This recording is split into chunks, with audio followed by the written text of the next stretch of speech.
You're the reason I'm stuck, Olivia said, her voice cutting through the soft clink of glasses and polite laughter like it had been rehearsed, like she'd been waiting for the exact moment to say it out loud, and just like that, every conversation in the room seemed to fade into a low hum behind my ears. I didn't react, not the way everyone expected, no raised voice, no defensive laugh, no argument, just a slow sip of my bourbon as I let the words settle. Heavy and sharp, because something about the way she said it didn't feel like frustration, it felt like truth she'd already accepted long before tonight. We had built this life together in a quiet suburb outside Denver, a 2,400 square foot house with a 2-car garage, steady routines, weekend grocery runs, and the kind of stability most people our age were still chasing, and for years I believed that was enough, that consistency meant strength. That showing up every day mattered more than chasing something flashy. But standing there in that room filled with her coworkers, watching her smile like I was just an obstacle she'd finally named, I realized I had been holding something together she no longer wanted to keep. Olivia had changed slowly, the kind of change you don't notice until it's already finished. New job, new friends, late nights that came with vague explanations and a tone that suggested I was the one asking too many questions. And I told myself it was growth, ambition, a phase, anything but what it actually was, because admitting the truth would mean admitting I had missed it while it was happening. I remember the first time she mentioned Ryan Blake, her manager, the way she said his name like it carried weight, like it meant opportunity, and how often that name started showing up in conversations that used to be about us, about plans, about things we were building together, until one day those conversations just stopped. People at the party laughed awkwardly, someone muttered something about work stress, trying to smooth over the moment. But Olivia didn't take it back, didn't soften it, she just took a sip of her drink and looked at me like she was waiting for me to agree, like I'd finally understand my role in her story. And that's when something shifted inside me, not anger, not even hurt, just clarity, the kind that arrives quietly and changes everything without asking permission. I realized right then this wasn't about me holding her back. It was about her already stepping forward into something else, something she hadn't fully said out loud yet, and in that moment, I made a decision that no one in that room noticed, not even her. I stopped trying to prove my worth, stopped trying to fix what she had already decided was broken, and instead I let go, completely, because if I was truly the thing holding her back, then removing myself should have set her free. But what I didn't say, what I didn't show, was that I had already started seeing the cracks beneath her confidence, the late-night messages she thought I didn't notice, the subtle shifts in her tone. The pieces of a story that didn't quite line up, a quiet pattern forming into something that looked a lot like a dirty secret. And as I stood there in that room, listening to the echo of her words, I understood something she didn't yet. When you remove the foundation from something built on illusion, it doesn't rise, it collapses. And I was about to find out just how fast that collapse would come. The drive home that night was quiet, the kind of quiet that presses in on you, not peaceful but heavy, like the air itself knows something has shifted. Olivia sat in the passenger seat scrolling through her phone, the glow lighting up her face in short flashes, her expression calm, almost relieved, like saying those words out loud had lifted something off her shoulders, and I kept my eyes on the road, hands steady on the wheel. Not asking questions, not filling the silence, because for the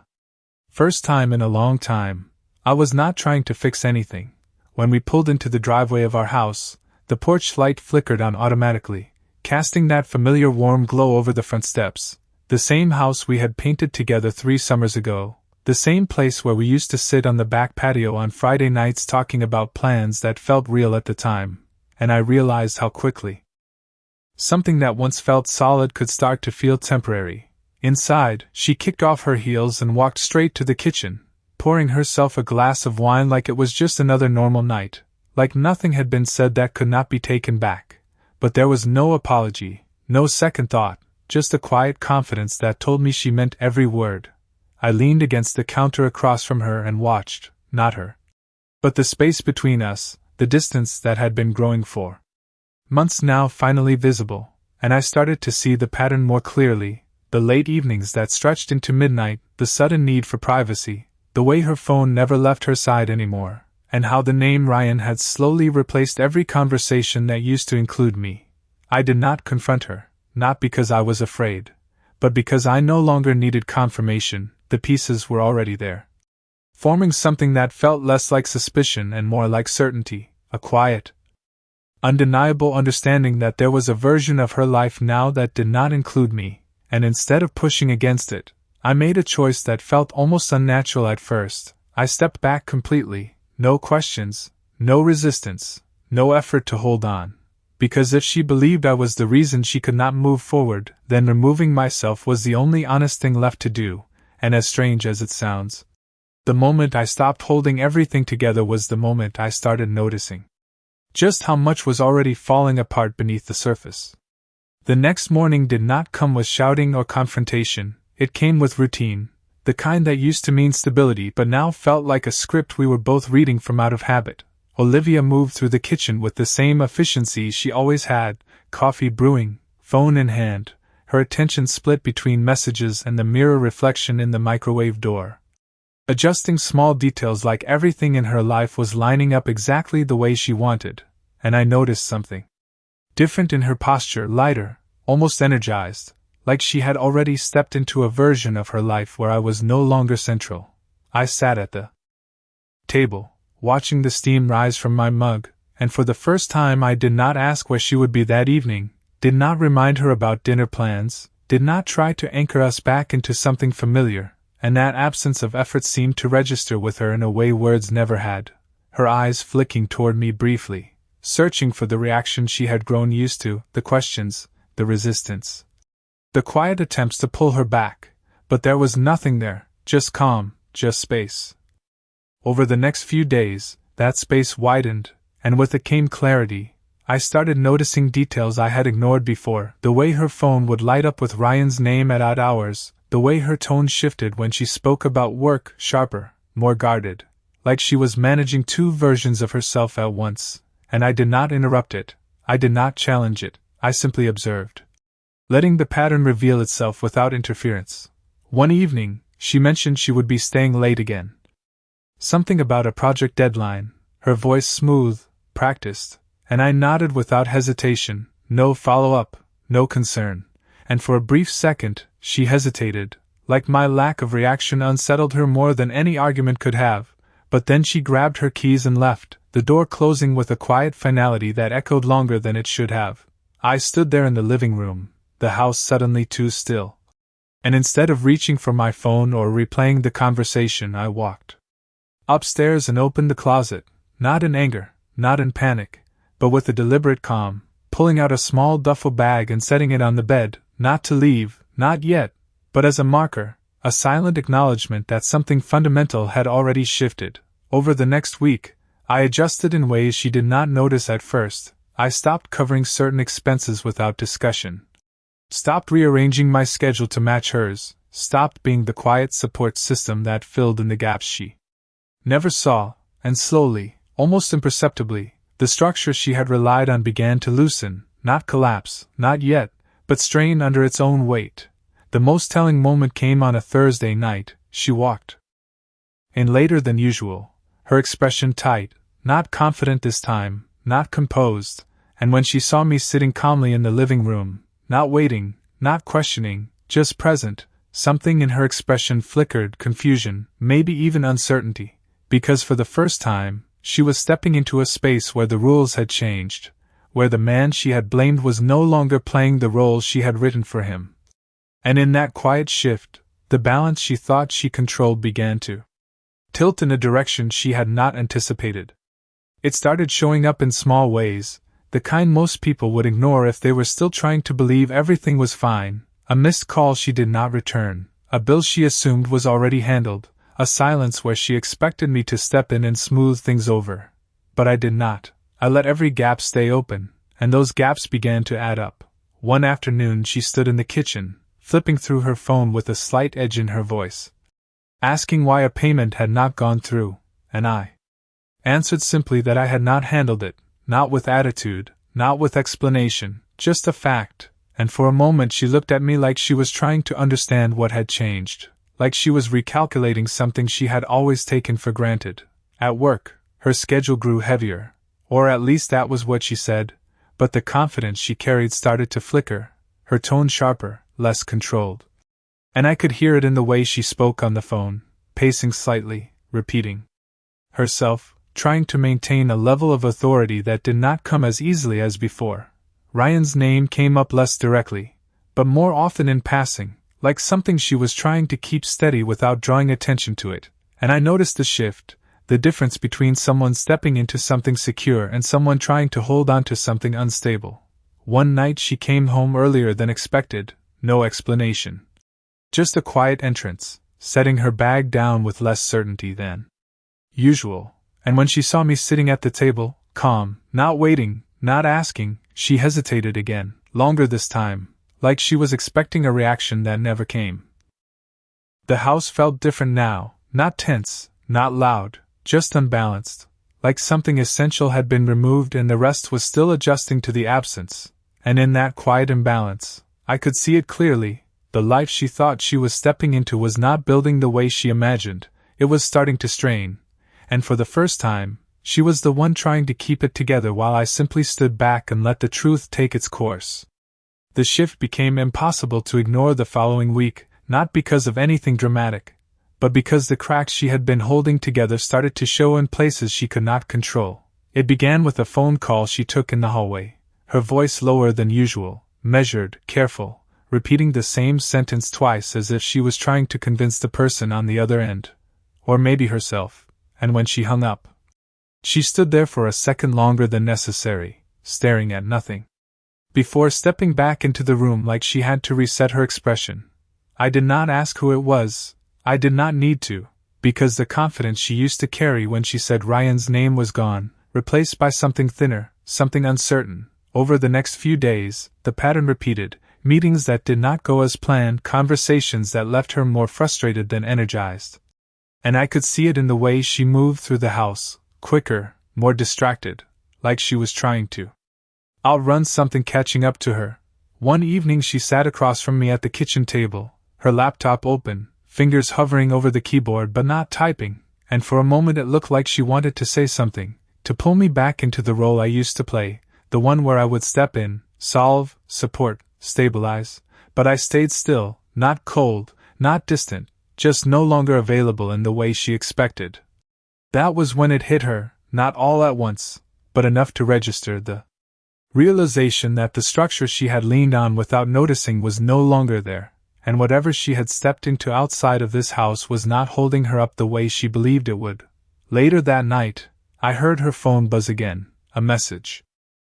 lighting up the screen briefly before going dark, and she looked at it without picking it up, hesitation replacing certainty, and in that quiet moment, the illusion she had built around herself started to thin, revealing something far less stable underneath, something that no longer had me there to keep it from unraveling. By the time the second week rolled in, the imbalance was no longer subtle, it had a rhythm to it, a pattern that played out in small, undeniable moments, and the most telling part was not what was happening, but how she was reacting to it. Olivia used to walk into the house with a kind of controlled energy, like everything outside these walls was lining up in her favor, but now there was hesitation in her steps. A pause before she spoke, a slight tension in her shoulders that she could not fully hide, and I noticed it the same way you notice a shift in weather, not all at once, but enough to know a storm is forming. One evening she tried to start a conversation about her work, something vague about changes in leadership, about projects being reassigned, her voice steady but lacking the conviction it once had, and I listened without interrupting, without offering solutions, without stepping into the role she expected. And when I simply nodded and let the silence sit, she faltered. Just for a second, like she had lost her place in a script she thought she had memorized. Ryan's name did not come up directly anymore, but it was there in the gaps, in the things she did not say, in the way her phone would buzz and she would glance at it without the same confidence, sometimes even turning it face down as if avoiding something rather than protecting it. The shift reached a point where she began to test the space between us. Small questions, indirect comments, waiting to see if I would re-engage, if I would step back into the familiar dynamic, but I did not. I remained steady, present but no longer holding anything in place, and that absence created a vacuum she could not ignore. One night she stood in the doorway of the living room, watching me for a moment longer than usual, like she was trying to understand what had changed, and when she finally spoke, it was not with the same certainty. It was quieter, almost uncertain, asking if everything was okay, and I met her gaze calmly and told her that everything was exactly as it should be, and in that moment, something in her expression shifted again, not anger, not frustration, but the first clear sign of doubt, because the reality she had stepped into was no longer supporting the version of herself she had believed in. And without me there to stabilize it, that reality was beginning to push back in ways she was not prepared for. The breaking point did not come with a loud argument or a dramatic confession. It came quietly, the kind of moment that slips in without warning and changes everything before you fully realize it has happened. It was a Tuesday evening when Olivia walked through the front door earlier than usual, no heels clicking with confidence, no phone pressed to her ear, just a slow, measured step as if she was carrying something heavier than a long day. And when she saw me sitting in the living room, calm, steady, exactly where I always was, she hesitated in a way she never used to. There was no greeting at first, just a brief look, like she was trying to read something in me that was no longer there, and then she set her bag down carefully, almost too carefully, as if any sudden movement might make whatever was holding her together start to fall apart. She finally spoke, but the tone was different. Stripped of the sharp edge it once had, replaced by something uncertain, something searching. Asking if we could talk, not demanding, not accusing, just asking. I nodded once, not inviting, not rejecting, just allowing the moment to exist, and she sat across from me, hands loosely clasped, eyes flickering for a second before settling, and that was when I saw it clearly. The confidence she had built her new life on was gone, replaced by doubt she could not fully hide. She started explaining something about work, about changes that were not in her favor, about decisions being made without her, about people she trusted shifting positions, and even without her saying his name, I knew Ryan was part of that shift, not as the strong figure she once believed in, but as someone who had already moved on to protect himself, leaving her exposed. She spoke in fragments, trying to piece together a version of events that still made sense, but every sentence felt like it was losing weight as it left her mouth, and I listened without interrupting, without stepping in to fix or reassure. Because this was the first time she was standing in a reality that did not bend to her expectations, and there was nothing I needed to add to that. When she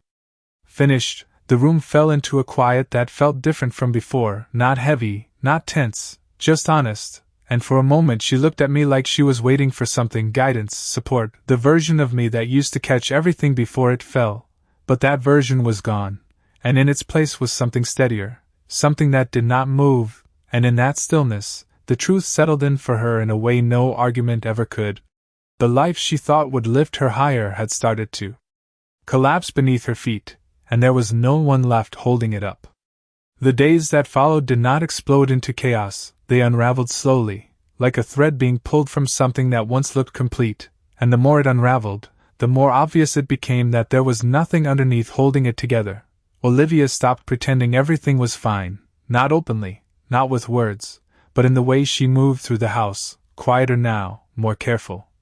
As if she was trying not to disturb a reality that was already fragile. Her phone rang less, or maybe she just stopped answering it, and when it did light up, she would stare at the screen for a second too long before turning it face down, not out of control anymore, but out of uncertainty. One afternoon she came home carrying a thin folder instead of her usual work bag, her expression neutral in a way that felt forced, and she placed it on the kitchen counter without saying anything, but the silence around it said enough. Something had shifted, something official, something that did not go in her favor. She tried to explain later, her voice steady but lacking direction, talking about restructuring, about decisions that were made above her, about how things changed quickly and not always fairly. But even as she spoke, it was clear she was no longer part of the momentum she once believed in. She was reacting now, not leading. Ryan's name finally came up again, but not with admiration, not with certainty, just briefly, almost reluctantly, as if saying it out loud would confirm something she was not ready to accept. And in that moment it became clear he was no longer standing beside her, whatever position he had promised. Whatever support she thought she had, it was gone, and he had moved on without looking back. That was the moment the illusion fully broke, not in a dramatic collapse, but in a quiet realization that everything she had stepped toward had no foundation, and for the first time, she was standing alone in it, without the structure she had left behind, without the certainty she had trusted, and without anyone there to catch what was already falling. That night, the house felt quieter than it ever had before, not because anything was missing, but because everything that used to fill the space between us was gone, stripped down to something simple and undeniable. Olivia stood by the kitchen counter for a long time, not moving, not speaking, just standing there like she was trying to gather something she could not quite reach, and when she finally turned toward me, there was no sharpness left in her voice, no certainty, just a quiet weight behind her words as she asked if we could fix this, if there was still a way back to what we had before. I looked at her, really looked this time, not at the version she had been presenting to the world, but at the person standing in front of me now, someone who had stepped into something that promised more and found less, someone who had traded stability for an illusion that could not hold her. And I understood that this moment was not about anger or blame, it was about truth. I walked closer. Not rushed, not hesitant, just steady, and when I spoke, my voice was calm, the same way it had been the night everything changed, and I told her something she already knew but had not fully faced, that I had not held her back, I had held things together. And the moment I stopped, everything she built on top of that started to fall. She did not argue, she did not interrupt, she just stood there, absorbing it, because there was nothing to defend anymore, no version of events that could change what had already happened. The silence that followed was not empty, it was final, the kind that comes when something has reached its natural end, and for the first time, I felt completely at peace with it, not because she had fallen, but because I had finally stepped out of a story that was never mine to carry alone, and as I turned away, leaving her standing there with the reality she had created, I knew one thing with absolute certainty. I did not need to watch her fall anymore, because the moment I let go was the moment everything revealed itself exactly as it was.